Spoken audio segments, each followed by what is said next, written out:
Hi යාළුවනේ. ඉතින් ඔන්න මම අද ඔයාලට අලුත් මලුත් කෙටි කතාවක් අරගෙන ආවා. ඉතින් මේ කතාව රස විඳලා ඔයාලගේ අදහස් කමෙන්ට් එකක් විදිහට දාගෙන යන්න අමතක කරන්න එපා. ඉතින් මේ දවස්වල තියෙන යුද වාතාවරණෙත් එක්ක අපේ රටෙන් පිට රටවල් වලට ගිහිල්ලා රැකියා කටයුතු කරන හැමෝම ගොඩක් පරිස්සමින් ඉන්න කියලාත් මේ වෙලාවේ මතක් කරනවා. ඒ හැමෝටම කිසිම කරදරයක් නොවේවා කියලාත් මම ප්‍රාර්ථනා කරනවා. තාරු ලෙක්චර් එකට යන්න පරක්කු වෙනවා කෙල්ලේ. නැගිටපන්. පවි ඔය නිදාගත්ත ඇති නැගිටපන්. කෝ නැගිටින්න.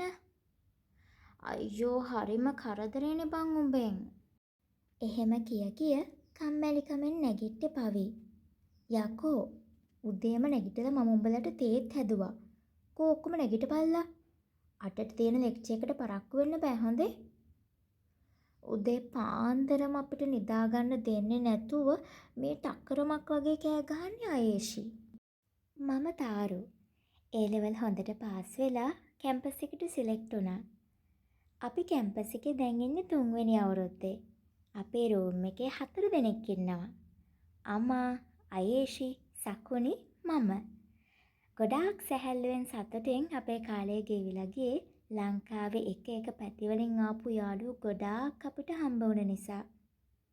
අපි ඉක්මනට ලෑස්ති වෙලා කැන්ටිමට ගියේ මොනවා හරි කාලා ඉක්මනට ලෙක්චර් එකට යන්න ඕන නිසා. මේ තාරුවෝ අර විදුරංගයා උඹ දිහා කන්න වගේ බලන් ඉන්නවා. උඹට කොල්ලෙක් ඉන්නවා කියලා උගේ මූණටම දවසක් කිව්වනේ. එහෙම ඇහුවේ අම්මා. "ඕ බං මං කිව්වා. ඒත් මූ දැන් වාතයක් වීගෙන එන්නේ ඇත්තටම. බලමුකෝ මොකාට දෙන්නේ කියලා." තාරු විදුරංගට පොඩ්ඩක්වත් කැමති වුණේ නෑ. කැම්පස් ඇවිල්ලා මේ ගෙවිලා ගිය අවුරුදු 3ෙම තාරු හිටියේ හරිම සතුටින්. තාරුගේ බොයිෆ්‍රෙන්ඩ් එයාගේ කැම්පස් එකේ එක්කෙනෙක් නෙමෙයි. තාරු ඒ ලෙවල් කරලා ඉවර වෙලා IT කෝස් එකකට ගිය දවස්වල තමයි තාරුට එයාගේ සිහින කුමාරයා හම්බ වුණේ. ඒ තමා ආදිව්. ආදිව්ගේ ගානට ෂේව් කරලා තිබුණ ලස්සන රැවුල කඩවසම් පෙනුමට පළවෙනි දවසේම තාරුගේ හිත ගැස්සිලා ගියා. දන්නේම නැතුව දෙන්නට දෙන්න ආදරය කරන්න පටන් අරන් තිබුණා. ආදිව් කැලණිය කැම්පස් එකට සිලෙක්ට් වෙද්දී තාරු කොළඹ කැම්පස් එකට සිලෙක්ට් වුණා.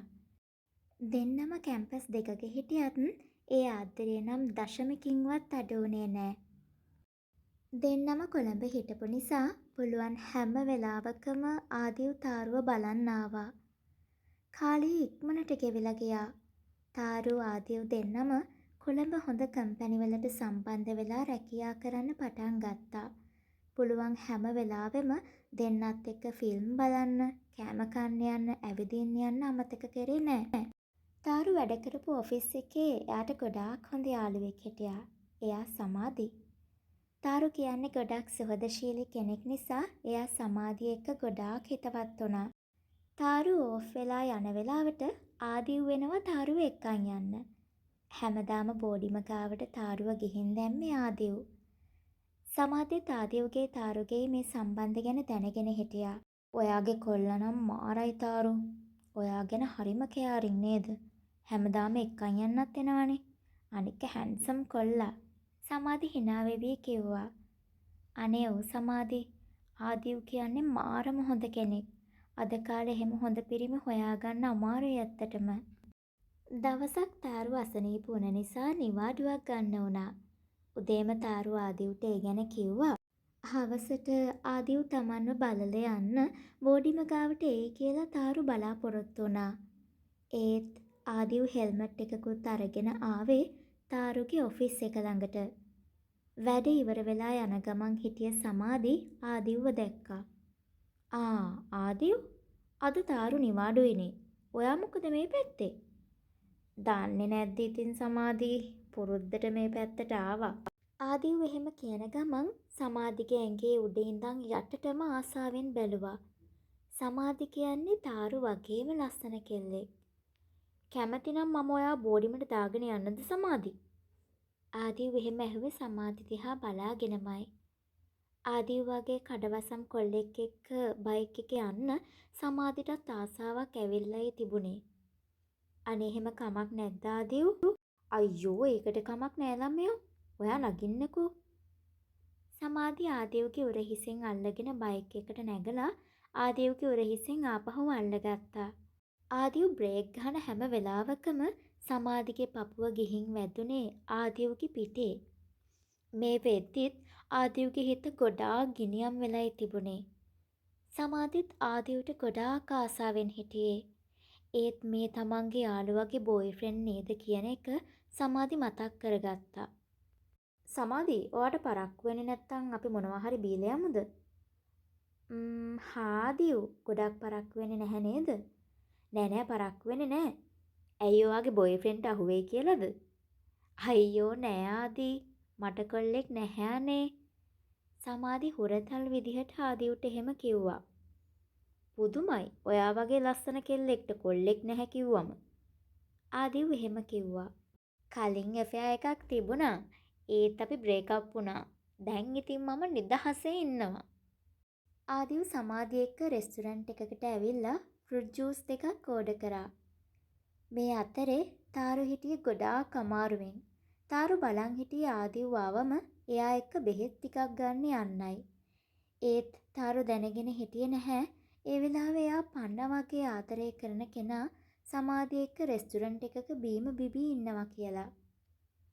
ආදිව් සමාධිගේ නම්බර් එකත් ඉල්ලගෙන ඒක සේව් කරගත්තා. ඊට පස්සේ බිල ගෙවලා සමාධිව බෝඩිම ගාවටත් ගිහින් දැම්මා. ඊට පස්සේ තමයි ආදිව් තාරුට කෝල් එකක් ගත්තේ. තාරු, දැන් ඔයාට කොහොමද? අනේ මට ටිකක් අමාරුයි ආදිව්. මම ඔයා මෙහෙට එයි කියලා බලන් හිටියේ බෙහෙත් ටිකක් ගන්න යන්න. අයියෝ එහෙමද? අද මේ ඔෆිස් එකේ වැඩ වගේකට හිර වුණා ළමයෝ. ඉන්නකෝ මම ඔයාට පික්මි එකක් දාන්නම්. ගිහින් බෙහෙත් ටිකක් අරන් එන්නකෝ. ආදිව් එහෙම කිව්වම තාරුට ගොඩක් දුක හිතුණා. තමන් අසනීප වුණ වෙලාවේ ආදරය කරන කෙනාගේ රැකවරණය හම්බ වෙනවා නම් ඕනම කෙනෙක් කැමතියිනේ. එපා ආදිව්, මම බෝඩිමේ යාළුවෙක් එක්ක ගිහින් බෙහෙත් ටිකක් අරන් එන්නම්. තාරු කෝල් එක කට් කරලා ලෑස්ති වුණේ බෙහෙත් ටිකක් ගන්න යන්නයි. ආදිව් බයික් එකේ යන අතරමඟදිත් කල්පනා කර කර ගියේ සමාධි ගැන. සමාධිව දැක්ක පළවෙනි දවසේ ඉඳන් ආදිව්ට සමාධිය එක්ක තනියම කතා කරන්න ලොකු ආසාවක් තිබුණා.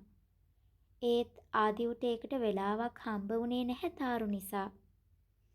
මේ කෙල්ල නම් පිස්සුවක් අප්පා. තාරු ගැන නම් මට මෙහෙම දැනිලා නැහැ කවදාවත්. ආදිව් එහෙම කල්පනා කර කර ගෙදර ගියා.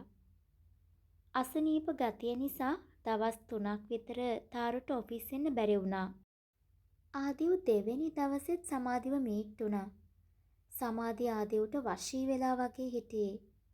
තමන්ගේ යාළුවට මේ කරන්නේ කොච්චර ලොකු ද්‍රෝහිකමක්ද කියලා සමාධිට තේරුම් ගන්න ඕන උනේ නෑ. තමන් මේ තාරුට කරන්නේ කොයිතරම් ජරා වැඩක්ද කියලා ආදිව්ට තේරුම් ගන්න උවමනාවක් වුණෙත් නෑ. තාරු අසනීප වෙලා හිටපු දවස් ටිකේ ආදිව් තාරුව බලන්න බෝඩිම ළඟටවත් ආවේ නෑ. ආදිව් ටිකක් වෙනස් වෙලා කියලා තාරුට තේරුණා. තාරු සනීප වෙලා 4 වෙනි දවසේ තමයි ඔෆිස් එකට ආවේ. තාරු, කොහොමද ඔයාට දැන්? තාරු ළඟට ඇවිල්ලා කතා කරේ හිමායා. දැන් නම් මට ටිකක් හොඳයි හිමායා. ඒක නෙමෙයි. කෝ සමාධි, අද නිවාඩුයිද? ඔව්, අද යා නිවාඩුයිනේ. මං හිතුවේ යා නිවාඩු දාලා ඔයා බලන්න යනවා ඇති කියලා. දෙන්නම ගජ යාළුවෝනේ ඉතින්.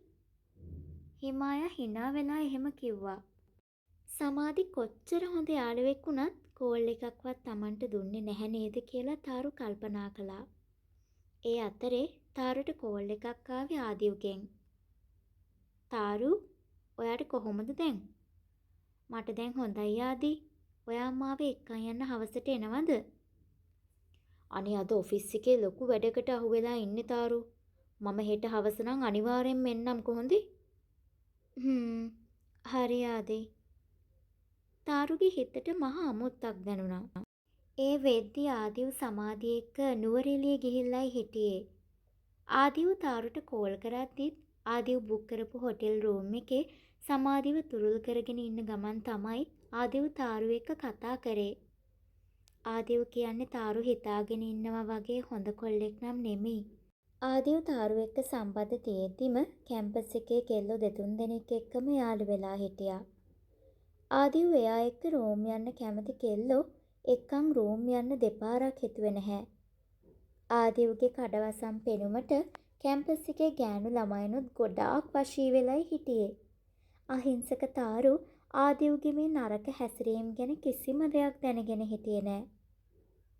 තාරු රෝම් යන ඒවට ගොඩාක් අකමැති වුණ නිසා කිස් එකකින් එහාට යන්න ආදිව්ට බැරි වුණා. ඒ නිසා ආදිව්ට තාරු ඉස්සරහා වෙනස්ම කෙනෙක් විදිහට තමයි ඉන්න සිද්ධ වුණේ. සමාධිගේ නළලට කිස් එකක් දුන්න ආදිව් තද කරලා සමාධිව තුරුළු කරගත්තා. ආදී තාරු පව් නේද? ඒ මොකද ඔයා තාරුට පව් කියන්නේ මැනික? බලන්නකෝ ඔයා කොච්චර ෂෝක් කෙල්ලෙක්ද කියලා. තාරුගේ කිසිම ෆෝවර්ඩ් ගතියක් නැහැ සමාධි. අනික මට තාරු එක්ක තියෙන FI එකකින් කිසිම සතුටක් ලැබෙන්නේ නැහැ. ඉතින් ඔයා එයා එක්ක යාළු වෙලා සතුටින් නෙමෙයි නං ඉන්නේ. ඔය FI එක නවත්තන්න ආදී. තාරු තේරුම් ගනීවිනේ. ආදරය කරන අය බලෙන් තියාගන්න බෑනේ නේද? සමාධි හුරතල් වෙවි ආදිව්ගේ පපුව අතගාන ගමන් කිව්වා. අපි බලමුකෝ පැටියෝ. කොහොමත් ඉක්මනට තීරණයක් ගන්න වෙනවා. මේ විදිහට කාලය ගෙවිලා ගියේ ආදිව් තාරුගෙන් ටික ටික ඈත් වෙද්දී. සමාධි, ඇයි තාරු? ආදිව් වෙනස් වෙලා කියලා මට හිතෙනවා. තාරු එහෙම කියද්දී සමාධි ගැස්සිලා ගියා. ඒ මොකද එහෙම හිතන්නේ ඔයා? නෑ සමාධි. දැන් ආදිව් ඉස්සර වගේ නෙමෙයි. මාව හැමදාම එක්කන් යන්න එන්නෙත් නැහැ. ඉස්සර වගේ කෝල් ගන්නෙත් නැහැ. නිකන් මම බලෙන් මේ සම්බන්ධ තියාගෙන ඉන්නව වගේනේ. තාරු එහෙම කියද්දී තාරුගේ ඇස්වල කඳුළු පිරීලා තිබුණා. දුක් වෙන්න එපා කෙල්ලේ. ආදිව්ට එහෙම වෙනස් වෙන්න තරම් ඔයා වැරද්දක් කරේ නෑනේ.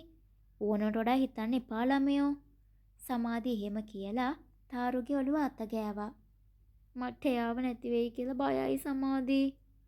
පිස්සුද ළමයෝ? විකාර හිතන්නේ නැතුව ඉන්න. අපි තව ටිකකින් තේ එකක් බොන්න යමු. කො දැන් hina වෙලා ඉන්නකෝ. සමාධි එහෙම කිව්වා. සෝරි තාරු. ආදිව මගේ කරගන්නවා මම ඉක්මනටම. මට ආදිව දැන් ඈඩ් කරන්න බැරි තරම් අපි දුර ගිහින් ඉවරයි. ඔයා කොච්චර දුක් වුණත් මට කරන්න දෙයක් නෑ. සෝරි තාරු. සමාධි තාරු දිහා බලාගෙන එහෙම හිතුවා. ආදිව් අපි කාලෙකින් මූවි එකක් බලන්න ගියේ නෑනේ. අලුත් මූවි එකක් තියෙනවා ගිහින් බලමුද? තාරු ආදිව්ගෙන් ඇහුවා. මම බලලා කියන්නම් තාරු. මේ දවස්වල මම ගොඩක් බිසි. හරි ආදී. කෝල් එක තිබ්බට පස්සේ තාරු කල්පනා කර කර හිටියේ මොකද කරන්න කියලා. මොකද හරිම ලස්සන ෆිල්ම් එකක් ඇවිල්ලායි තිබුණේ. ආදිවටත් එන්න බැහැ කිව්ව නිසා තාරු ඔෆිස් එකේ යාළුවෝ එක්ක ෆිල්ම් එක බලන්න යන්න රෙඩි වුණා. මාදි තාරු තව ඔෆිස් එකේ යාළුවෝ කිහිප දෙනෙක් එක්ක මූවි එක බලන්න ගියා.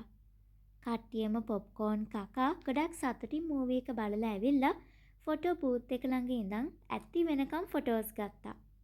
අම්මෝ අද නම් මාරම හැපි නේද හිමායා? එහෙම කිව්වේ සමාධි. ඕවනේ හැමදාම වැඩ කර කර ඉන්නෙම නැතුව රිලැක්ස් වෙන්නත් එක්ක ෆිල්ම් එකක් බලන එක හොඳයි. මේ තාරු තමයි යමු කියලා කට්ටිය උනන්දු කරලා ගත්තේ.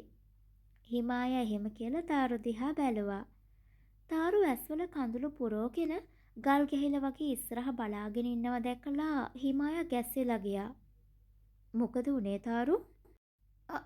අර මගේ ආදී මේ වෙන කෙල්ලෙක් එක්ක තුරුල් වෙලා ඉන්නවනේ හිමායා.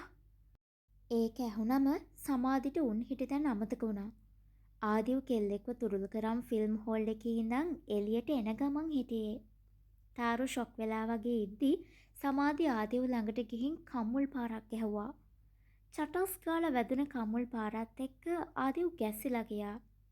තමන්ගේ ඉස්සරහ තරහින් පුපුර ඉන්න සමාධි වගේම ඇස්වල කඳුළු පුරෝගෙන ඉන්න තාරුව දැකලා ආදිව් හොඳටම බය වුණා. තමුසෙ මේ තරම් ජරා මිනිහෙක්ද?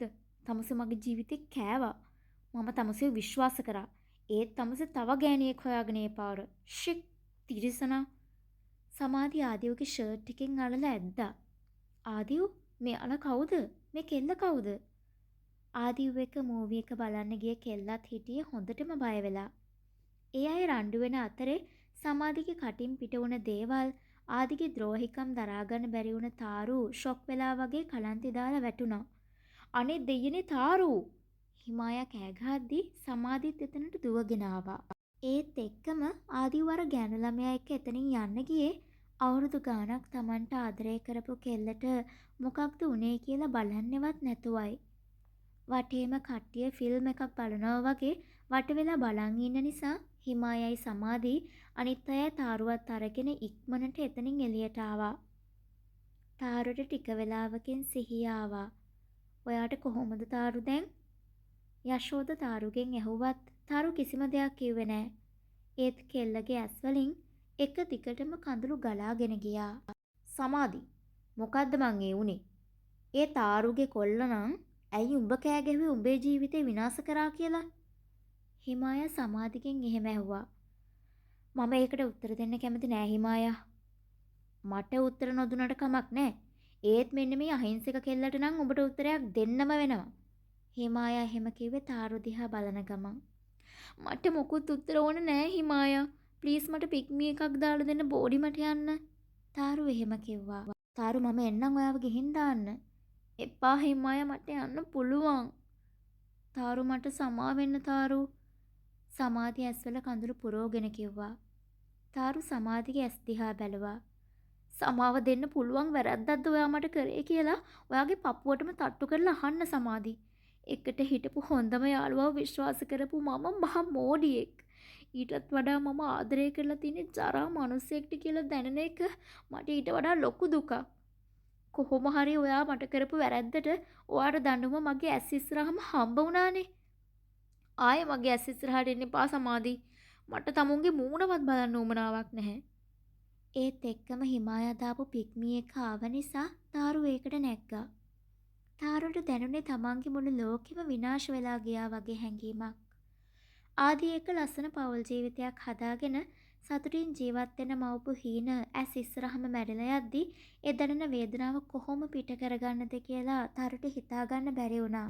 තාරුව ආදිවගෙන් වෙන් කරලා අලුත් ලෝකයක් හදාගන්න හීන දැකපු සමාධිගේ හීනත් කුඩු පට්ටම් වෙලා ගියා.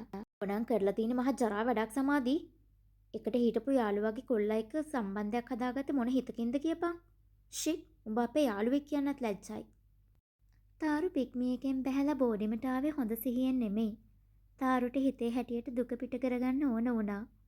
ඇඳන් හිටපු ඇඳුම් පිටින්ම බාත්රූම් එකට ගිය තාරු ෂවර් එකත් අරගෙන ඒ යටට වෙලා ඉකි ගගහ ඇඬුවේ ආදිව්ගේ Tamanගේ ලස්සන මතකයන් ගැන හිතන ගමන්. පැය ගාණක් බාත්රූම් එකට වෙලා අඬ ඉඳලා කාමරයට එද්දි තාරුගේ ඇස් හොඳටම රතු වෙලා තිබුණා. හවස් වෙද්දි බෝඩිමේ තාරුගේ රූම් එකේ ඉන්න අනිත් යාළුවෝ ටිකත් ආවා. මොකද බං මේ තාරුවද කලින්ම නිදි. රෙද්දකුත් ඔළුවේ ඉඳන් පෙරවගෙන. එහෙම කියන ගමන් අශික තාරුගේ ෂීට් එක අයින් කරා. ඒ වෙද්දි තාරු අඬන ගමන් හිටියේ. මේ මොකද බං උඹ හොඳටම මේ අඬන්නේ? අශිකගේ කෑ ගැහිල්ලට අනිත් යාළුවෝ ටිකක් දුවගෙන ආවා. මේ කොණ්ඩෙත් හොඳටම තෙතයිනේ. ඇඟත් හොඳටම රස්නේ. තාරුට උණ ගනීද මන්දා?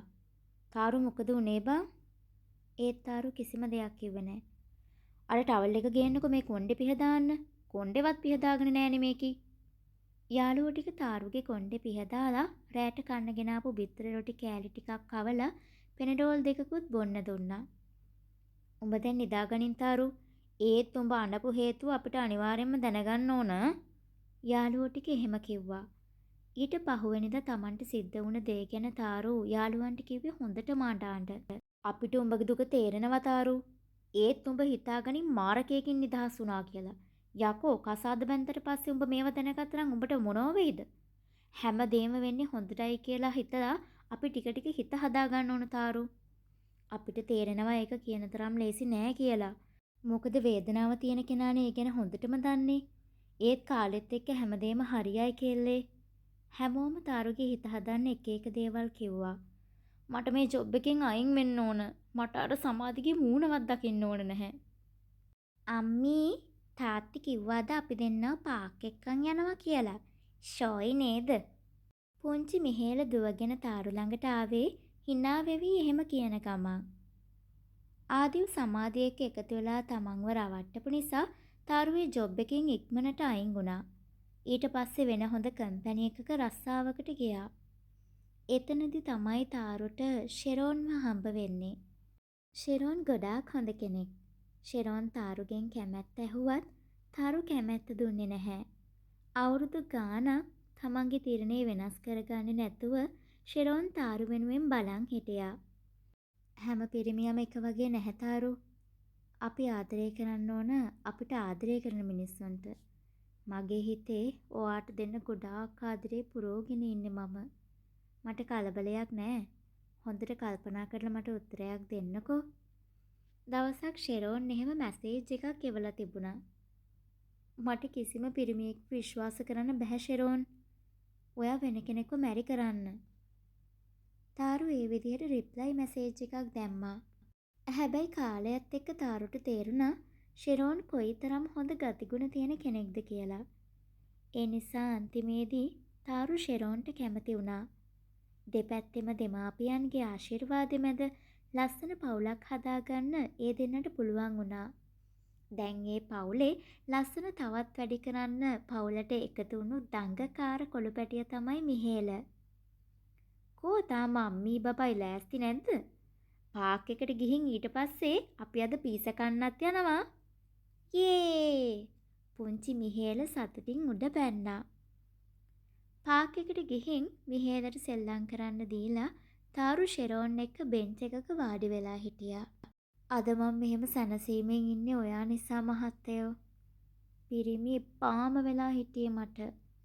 ඒත් ඔයා ඒ හැමදේම වෙනස් කරානේ. තාරු එහෙම කිව්වේ ෂෙරෝන්ගේ උරහිසට හේතු වෙමින්. මං කලිනුත් ඔයාට කිව්වනේ සුදු හැම පිරිමියම නරක නෑ. අන්තිමේදී ඔයා මගේ කරගන්න පුළුවන් වුණානේ මට. හැමදාම මේ වගේ සතුටින් ඉමු අපිට මොන ප්‍රශ්නය ආවත්. ඉතින් මේ ඔවුන්ගේ ආදර කතාවයි. අපි ජීවත් වෙන මේ සමාජෙත් ආදිව් වගේ ගෑනු ළමයින්ගේ ජීවිත එක්ක සෙල්ලම් කරන කපටි සල්ලාල පිරිමි ඕනතරම් ඉන්නවා. පරිස්සමින් මේ ආකාශේ ඉගිල්ලෙන්න මගේ ආදරණීය කිරිල්ලියනේ. අලුත් කතාවකින් ඉක්මනටම හමු වෙමු.